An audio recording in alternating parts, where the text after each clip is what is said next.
네, 저는 본문 말씀 통해서 우리 생명의 빛 이찬한 말씀으로 말씀 나누기를 원합니다. 예수님은 우리 요한복음을 통해서 나는 무엇이다, 나는 무엇이다, 자기 자신에 대해서 7가지 그 어떤 비유를 통하여서 본인을 계시하여 주셨습니다. 예수님은 누구십니까? 여러분, 저와 여러분들이 알고 있는 예수님은 어떤 분입니까? 그러니까 내가 기대하는 예수님이 아니라, 내가 그런 것 같은 예수님이 아니라 성경이 말씀하시는 나는 누구다, 이 말씀을 통해서 우리는 예수님에 대해서 더 확신을 갖고 이렇게 알고 나가야 될 것입니다. 그 가운데 오늘 예수님은 무엇이라고 말씀하셨는가? 나는 빛이다 그랬습니다. 나는 이 세상의 빛으로 온 하나님이다 라고 자기 자신에 대해서 빛으로 소개를 해 주셨습니다. 오늘 믿음의 백성들은 어떤 삶을 살아나가야 됩니까? 빛 대신 예수님을 따라가는 삶을 살아나가야 한다라는 것입니다. 그러니까 여러분, 예수님이 왜 빛으로 이 땅 가운데 오셨습니까? 그 뭘 전제로 하고 있는 거예요? 이 땅이 뭐에 가득 차 있다는 거예요? 이 땅이 이미 빛이 가득한 세상이라면 빛이 또 필요 없죠. 근데 이 땅이 어둠 가운데 있다는 거예요. 어둠 가운데 있는 이 세상이기 때문에 이 세상 속에서 하나님의 백성들을 인도하기 위해서 예수님은 빛으로 이 땅에 오셨다. 어둠을 비추기 위해서 오셨다는 것입니다. 여러분, 빛이 없으면 어떤 삶이 우리에게 전개될까요? 우리가 전기가 나간 것을 경험을 합니다. 때로는. 여러분, 빛이 없으면 당장 어떤 불편함이 있습니까? 움직이거나 뭐 할 때 제대로 어떻게 나아갈 수가 없어요. 아무것도 안 보이기 때문에. 어떤 분들은 빛이 나가니까 달빛이 너무 환히 비쳐서 뭐 괜찮더라. 근데 그거 말고 빛이 전혀 없는 상황을 한번 여러분 상상해 보세요. 아무것도 못합니다. 어디 나가지도 못해요. 한 걸음 한 걸음 내딛는데 굉장히 불안함이 있습니다. 그러니까 빛이 없으면 우리가 제대로 활동을 해나갈 수가 없다는 것입니다. 어디로 가는지, 내가 지금 어디에 서 있는지 알 수가 없습니다. 빛이 없으면. 또 한 가지는 빛이 없으면 여러분, 이 땅 가운데 우리의 모든 죄악의 모습들이 그대로 드러납니다. 소위 말해서 여러분 요즘에 그 인터넷이라는 것을 통해서 익명으로 이렇게 올라가는 여러 가지 글들이 있습니다. 안타까운 일들이 많아요. 연예인들도 그렇고 사회 공인이라는 분들이 본인들에게 주어지는 그 소위 말하는 댓글이라든가 악플이라든가 거기에 쓰여 있는 글들을 보면은요, 저는 자세히 보지는 못했지만 종종 소개되는 어떤 말들을 보면 참 악한 말들이에요. 그리고 상대방의 마음을 너무너무 아프게 하고 그리고 억울하게 만드는 그런 글들이 무작위로 올라올 수 있습니다. 근데 여러분, 그렇게 할 수 있는 이유 중에 하나가 뭔지 아십니까? 왜 그렇게 그런 글들을 갖다가 상대방을 죽이는 글들을 그렇게 서슴없이 올릴 수 있습니까? 익명이라고 하는 거예요. 보이지 않는 거예요. 누가 쓰는지, 어떤 사람인지 상대방이 나를 볼 수 없을 때 우리에게 나타나질 수 있는 그 죄의 모습이라는 것은 참 여러분 여러 가지 모습으로 나타날 수 있습니다. 그래서 놀라운 거는 가끔 가다가 누가 이 글을 썼는지 이제 나중에 밝혀졌는데 보면 초등학생, 어린아이, 제대로 되고 이렇게 아니라 너무나 평상시에 보면은 너무 평범해 보이고 너무 어려 보이는데 내가 안 보이는 그 상황 속에서 나타나질 수 있는 죄의 모습. 한때 미국에서 대도시에 전역이 정전이 된 사건이 있었습니다. 그때 여러분, 그 도시 내에 어마어마한 범죄의 사건들이 약탈과 강도와 도적과, 이유는 뭔지 아십니까? 안 보이니까, 보이지 않으니까. 어둠 가운데 있는 세상 가운데서는요, 어둠이 만연한 빛이 없는 세상에서는요, 우리가 앞으로 나아갈 수도 없을 뿐만 아니라 이 땅 가운데 절대로 거룩과 올바른 삶이 아닌 그냥 무법지대의 삶이 이 땅 가운데 벌어지게 되고 마는 것입니다. 그러니까 반드시 뭐가 필요한 거예요? 빛이 필요한 것입니다. 그런데 예수님이 이렇게 죽음과 멸망과 무질서와 혼돈에 있는 사회를 바로잡기 위해서 오셨는데 그분이 누구신가? 빛 대신 예수님이 이 땅 가운데 오셨다. 그러면 오늘 저와 여러분들은 어떻게 하면 그 빛 대신 예수님을 따라 올바른 삶을 살아나갈 수 있겠는가 하는 것입니다. 첫 번째, 우리가 빛 대신 예수님을 받아들이고 빛의 삶을 살아가기 위해서는 우리의 마음 문을 열어야 된다라고 분명히 말씀해 주고 있습니다. 마음을 열고 그 빛된 예수님을 받아들이게 되면 우리는 모든 어두움과 죄악과 혼돈이 만연한 세상 가운데서 참되고 질서 있고 올바른 삶을 살아나갈 수 있게 된다는 것입니다. 여러분, 성경에 보면은 참 이해할 수 없는 일들이 많아요. 소위 말하는 그 유대 사회 가운데 종교 지도자들하고 예수님하고 그렇게 논쟁이 이루어집니다. 예수님이 너무너무 답답해합니다. 아니, 그 사람들이 여러분 지식이 없는 사람들입니까? 지식으로 치면은요, 그때 당시에 있는 사람들 가운데 가장 똑똑한 사람들입니다. 여러분, 예수님 당시에 유대 사회의 구조를 좀 알아야 돼요. 뭐냐면 그때 당시는 계급 사회가 아닙니다. 그리고 유대인들은 오직 이방인들이라고 하는 외국인들은 그 사회에 절대로 진입할 수가 없었습니다. 그러니까 어느 정도 보면은 도대체 외국 국적을 가진 사람들은 유대인들과 함께 할 수도 없었고 그 사회에서 어떤 역할과 자리를 차지할 수도 없는, 그런데 유일하게요, 그때 당시에 유대인들이 얼마나 지식을 중요하게 여겼는가, 국적과 상관없이 율법을 연구하여서 그 사회에서 이 사람이 가지고 있는 율법의 지식은 정말 대단하다, 우리가 인정할 만하다 하면은요, 그 사람은 율법 학자가 될 수 있었습니다. 거기에는 국적도 상관없이 오직 하나입니다. 그가 하나님의 말씀, 율법의 지식을 얼마나 알고 있는가. 율법의 지식이 인정받으면 율법 학자로서 받아들여졌고, 그리고 사회에서 사람들, 그 이방인에 대해서 멸시하고 절대 용납하지 않는 그들이 이 지식만큼은 인정을 하여서 그 사회 속에서 사람들을 다스리는 지도자로서 설 수 있었습니다. 그만큼 지식을 아꼈고 지식을 인정하였고 지식을 탐구하는 바로 그와 같은 사회가 유대 사회였다는 것입니다. 그런데 그토록 그들 가운데서 탁월한 지식을 가지고 있는 그들이 다른 것도 아니에요. 하나님이 주신 율법을 연구하는 율법의 박사들이 예수님에 대해서만큼은 전혀 받아들이지 못하고 있었다는 것입니다. 지식이 없어서요? 아니에요. 지식은 너무나 탁월했습니다. 근데 그들은 어떤 모습이었습니까? 그들의 마음이 하나님 말씀의 정신에 알지 못하고 그들의 마음 문이 자기가 가지고 있는 지식과 자기가 가지고 있는 사고 방식과 자기의 삶의 틀에 그냥 꽉 막혀 있음으로 말미암아 마음을 열지 못하고 예수를 바라보지 못했기 때문에 빛으로 이 땅 가운데 오셨음에도 불구하고 그 예수님을 절대로 알아보지도 못하고 깨닫지도 못했다라고 말씀해 주고 있습니다. 여기서 여러분 약간 역설이 있어요. 아니, 빛이 있는데 어떻게 어둠이 공존한단 말입니까? 오늘 요한복음에 보니까요, 그 안에 생명이 있었으니 이 생명은 사람들의 빛이라. 빛이 어둠에 비추되 어둠이 깨닫지 못하더라. 아니, 이게 무슨 말입니까? 우리는 어두운 데 있으면, 예를 들어서 전등을 하나 탁 켜면 그 전등의 빛이 확 비춰버리면, 아니, 어둠 속에 빛이 비쳤는데 어떻게 어둠이 빛이 있는지 깨닫지 못합니까? 어떻게 빛과 어둠이 공존할 수 있습니까? 우리가 이해가 안 되죠. 근데 여러분, 그 단테 신곡에 보면 이런 말이 있습니다. 빛이 강한 곳에 더 강한 그림자가 있기 마련이다. 여러분, 이게 맞는 말이에요. 햇빛이 그냥 얼마 없으면은요, 여러분, 이게 우리가 길을 가다가 햇빛이 강하면 우리의 그림자가 확연하게 확 드러납니다.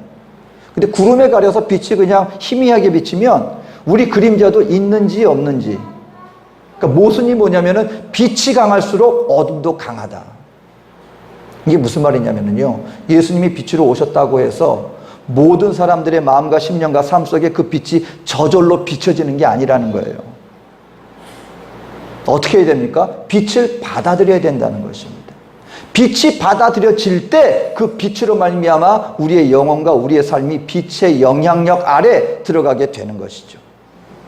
예를 들어서 알래스카에는요, 6월달과 7월달이 되면 낮 시간이, 해가 뜨는 시간이 21시간입니다. 해가 지고 어둠이 있는 시간이 3시간밖에 안 돼요. 그러니까 그 사람들은 하루 종일 햇빛 가운데 있다가 이가 해가 좀 졌나 보다 싶고 조금 있으면 해가 다시 뜨는 거예요. 그러니까 여러분, 빛이 있으면 사람이 잠을 못 자잖아요. 그 집집마다 뭐가 드리워져 있는가? 어마어마한 두께의 커튼이 쳐져 있는 거예요. 햇빛이, 그 뜨거운 햇빛이 확 비쳐도요, 아주 두꺼운 햇빛 그 커튼으로 창문을 다 가려놓으면 그 햇빛이 안 들어와요. 그래서 그렇게 해서 그 사람들은 저녁에 잠을 잔다는 것이죠. 오늘 주님이 인생들에게 그렇게 말하는 거예요. 빛이 이 땅에 왔지만, 사람이 빛이 이 땅에 왔는데도 알아보지를 못한다. 빛을 깨닫지 못한다. 왜 그러지 않느냐? 너희들의 마음과 심령 가운데 두꺼운 커튼으로 가득 쳐놓고 있으니 빛 대신 예수님이 오셨음에도 불구하고 예수님을 알지도 못하고 깨닫지도 못하는구나. 우리가 해야 될 일이 있습니다. 무엇입니까?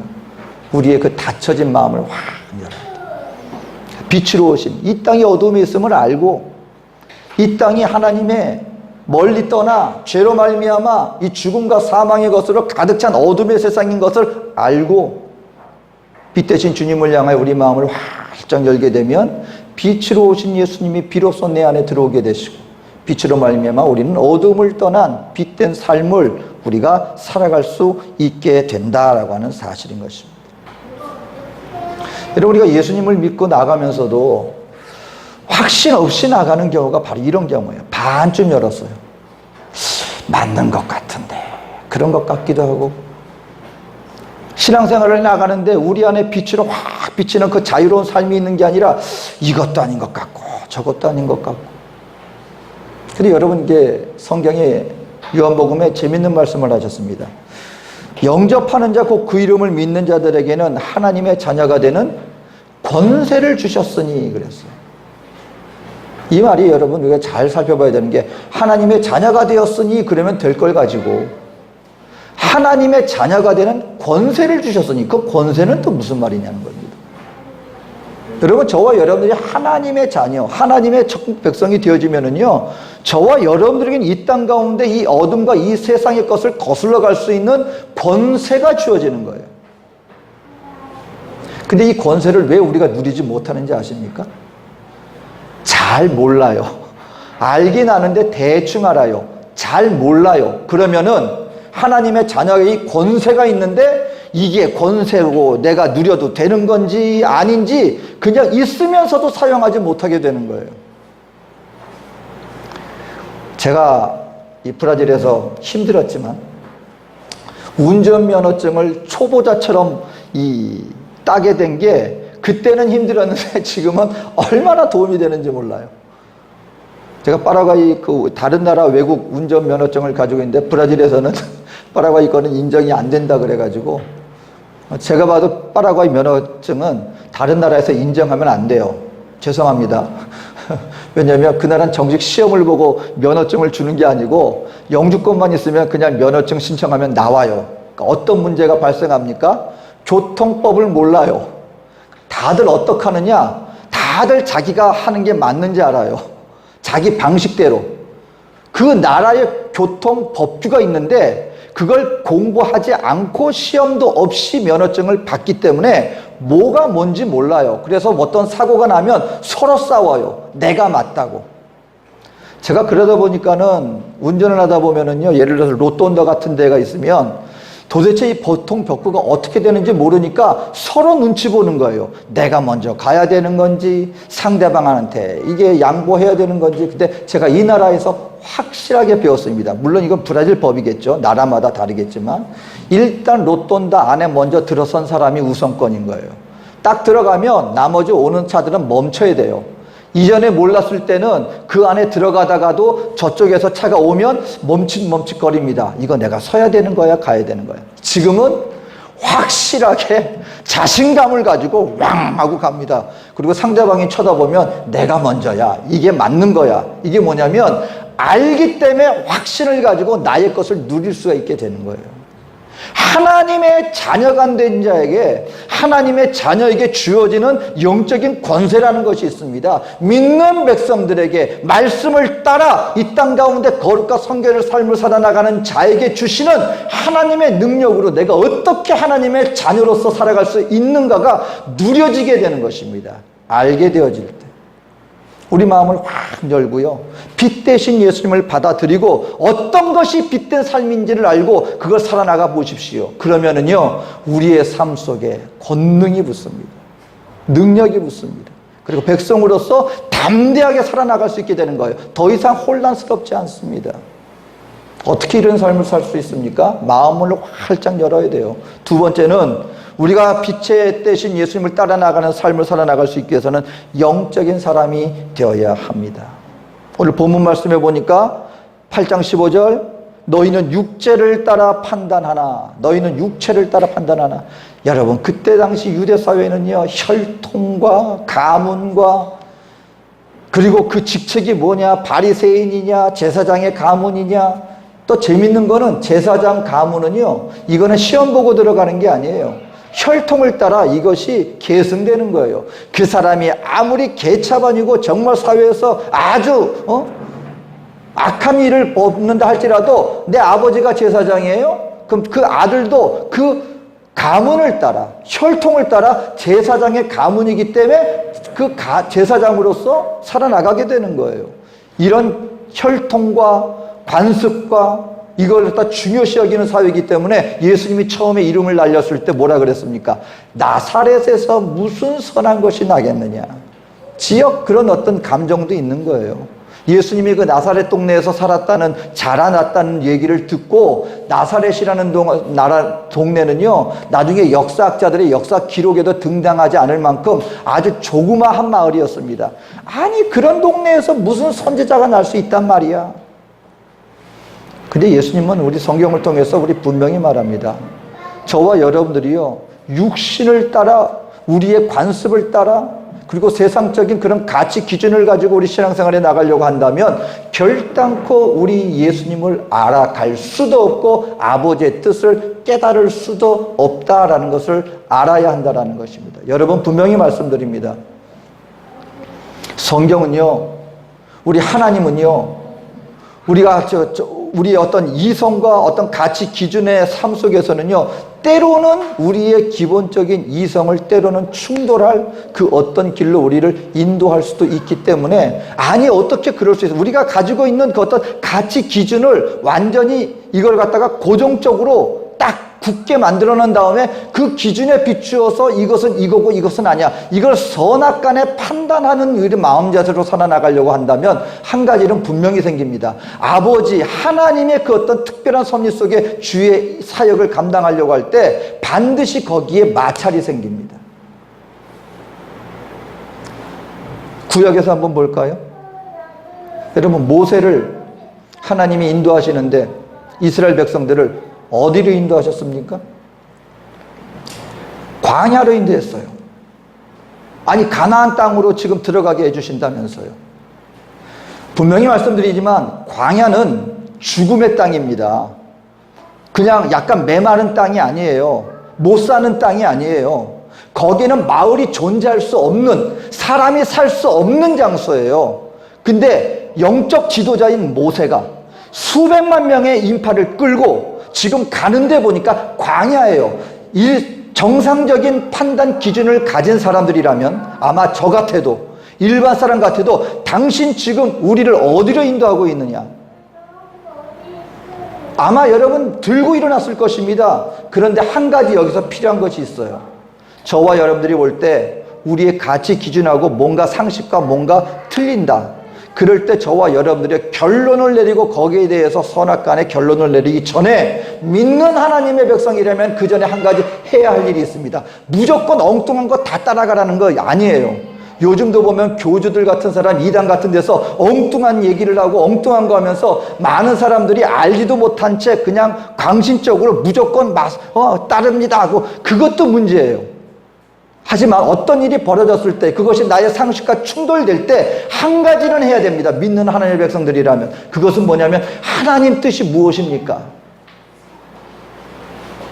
기도하다가 성령 안에서 아무리 봐도 내 생각으로는 아닌 것 같은데 성령님이 자꾸 마찰을 주세요. 감동을 주세요. 그러면 그때 뭐 할 수 있어야 된다? 내 뜻은 그렇지 않지만, 내 생각에는 아닌 것 같지만 아버지의 뜻이 그렇다면 내가 믿음으로 순종하여 나가겠습니다.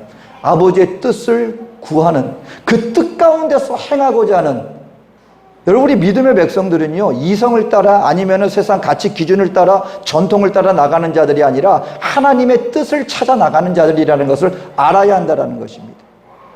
이스라엘과 그리고 북이스라엘과 남유다가 연합해가지고 그리고 이웃 적군들과 싸움을 나눕니다. 근데 선지자들을 불렀어요. 이 싸움에서 우리가 이기겠느냐 지겠느냐.